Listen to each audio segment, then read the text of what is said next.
Hey guys, what's up? I'm Erin and welcome back to the channel. How do you feel about investing in Bitcoin and in other cryptocurrencies? Maybe that question needs a bit more context. How do you feel about investing in cryptocurrency in your personal brokerage account? Is this an asset class you're interested in exploring? Perhaps it's an asset class you already have some exposure to. But how do you feel about investing in cryptocurrency as a part of your retirement plan, like in your company's 401k? Well, Fidelity is making crypto investing in 401ks a reality. Fidelity recently made this announcement, saying that this option will be available by the middle of this year. There will be limits into how much of your investments can be directed towards cryptocurrencies, that uppermost limit being 20%. But it will be up to the individual companies to set their own upper limits. So if you're an employee of ABC Corporation and they set their uppermost limit for cryptocurrencies with Fidelity at 10% in their 401k, as an employee of this corporation, that 10% would be your upper limit. Now, it's also worth noting that 20% is not an insignificant portion of one's portfolio. If you talk to experts in the digital currency field, they seem to recommend even smaller proportions for the average person's portfolio. According to Tim Enking, Managing Director of Digital Capital Management, a hedge fund that specializes in digital assets, everyone should have 1 to 2% of their portfolio in crypto assets. Enthusiasts can have up to 5 to 10%.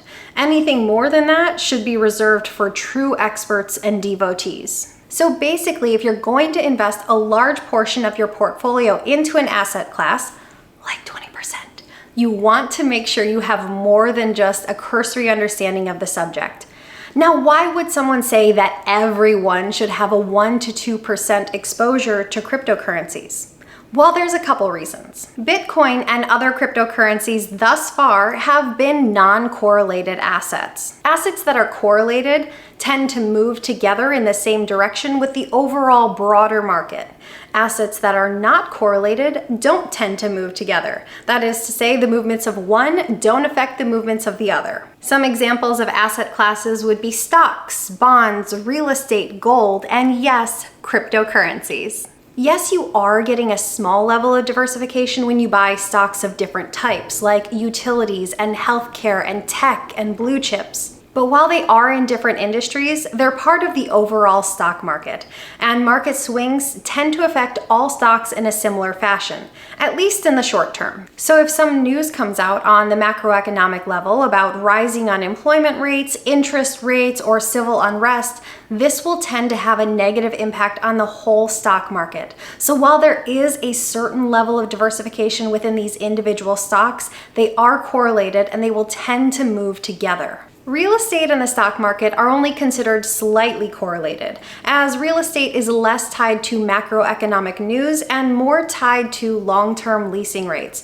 And as they say, no matter what happens, people always need homes. Gold and precious metals are even less correlated to the stock market, which is often why you hear about people turning to these as investment vehicles during turbulent times. And then we have crypto, and thus far, cryptocurrencies have shown to be an asset class that don't appear to be correlated with any other asset classes.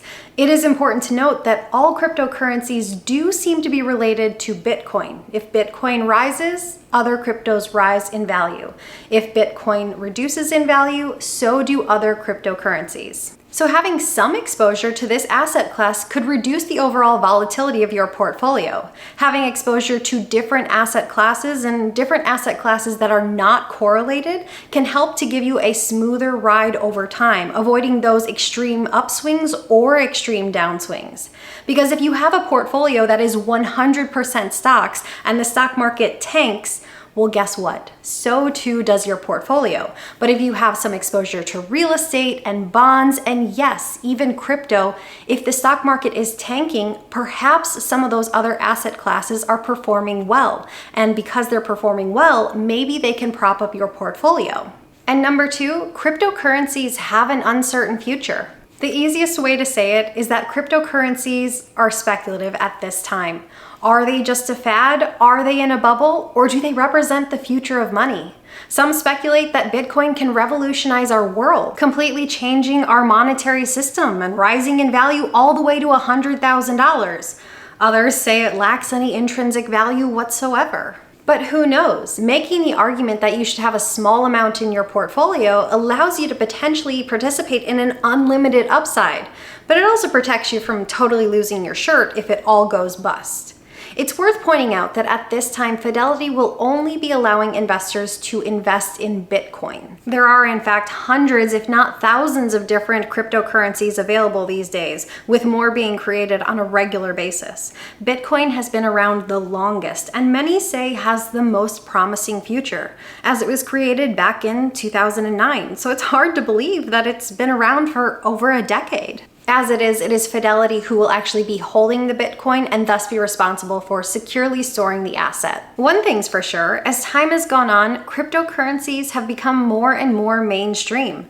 Major US corporations now accept Bitcoin as payment, like Microsoft, Wikipedia, PayPal, Starbucks, Overstock, Amazon, Home Depot, and Whole Foods, just to name a few.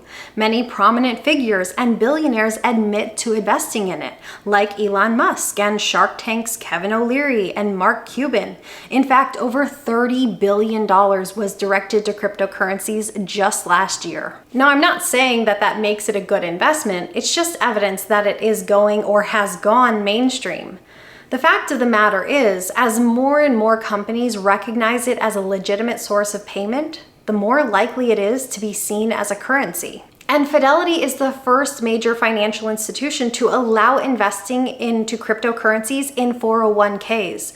And as America's largest administrator of 401k plans, that's a big deal. But not everyone's thrilled about the decision. The US Department of Labor has said that this is putting the retirement of Americans at risk, adding, "We have grave concerns with what Fidelity has done." I personally just think it's a sign of the times. The younger generations like millennials and Gen Z are becoming more prominent consumers. Millennials are officially the largest segment of our workforce. And the oldest group of Gen Z have graduated and entered the workforce. The demand for Bitcoin and other cryptocurrencies is being driven largely by these two segments of the population.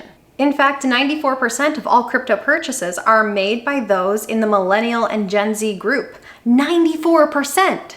Largely millennials and to an extent Gen Z are driving the interest in crypto.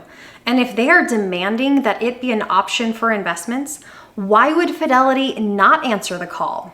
It seems like Fidelity is just trying to keep up with the times and answer the call of their growing consumer base. There are literally hundreds of other ways that people can invest in cryptocurrencies. Think about the app-based investment platforms like Robinhood, Webull, and Coinbase.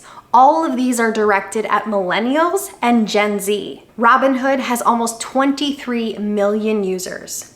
Webull, another 11 million, and Coinbase has over 89 million users. That's a lot of consumers, and if the primary reason they're taking their investment dollars to a different platform is for a wider selection of investment types, can you really blame Fidelity for expanding their investment options? Fidelity is standing true to the view that the 401k is seen as a long-term investment option.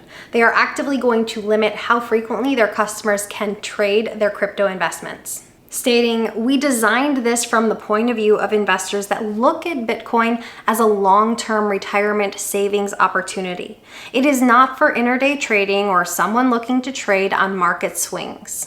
It's worth mentioning that if you have a 401k with Fidelity, that doesn't automatically mean you're going to be able to add Bitcoin to your 401k. First, your company has to opt into the program. But Fidelity has said that thousands of companies already have, and even more are in the evaluation process. It's also worth noting that there will be a management fee assessed on these digital asset accounts, but knowing that Fidelity does aim to keep their fees low, it will likely be very competitive. Honestly, I wouldn't be surprised if more companies started to add a crypto option to their 401k plans or other retirement plans. But always make sure you understand what you are investing in. So if this is an asset class you are interested in exploring, know where you're putting your dollars.